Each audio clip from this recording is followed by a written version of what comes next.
Tonight, we're learning new details about Trump's plan to take over Greenland. A private message that he wrote to the Prime Minister of Norway has now been leaked. And Karen Kafa explains what it has to do with the Nobel Peace Prize, plus how U.S. allies are considering their response to threats of more tariffs. President Donald Trump tying his pursuit of Greenland to a snub by Norway's Nobel Prize committee.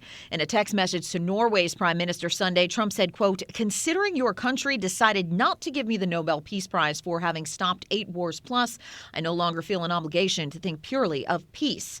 Trump's escalating threats shaking NATO allies, including Denmark, of which Greenland is an autonomous part. We're not willing to give up the sovereignty and hand over 57,000 Danish citizens to become Americans against their will. Trump also threatened an additional 10% tariff on goods from several European countries that oppose his plan.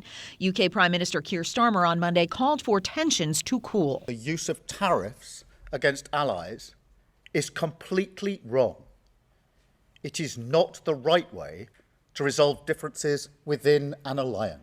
Italian Prime Minister Giorgia Meloni, who has had positive relations with Trump, also called the tariff threat a mistake. I wanted to say that the prediction of an increase in tariffs against those nations that choose to contribute to the security of Greenland is, in my opinion, a mistake. The EU, in retaliation, considering a so-called trade bazooka that would cut off U.S. access to key European markets and other economic countermeasures.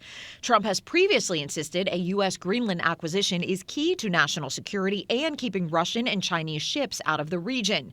Greenland's premier said on social media Monday, quote, "We don't let ourselves be pressured. We stand firm on dialogue, on respect, and on international law."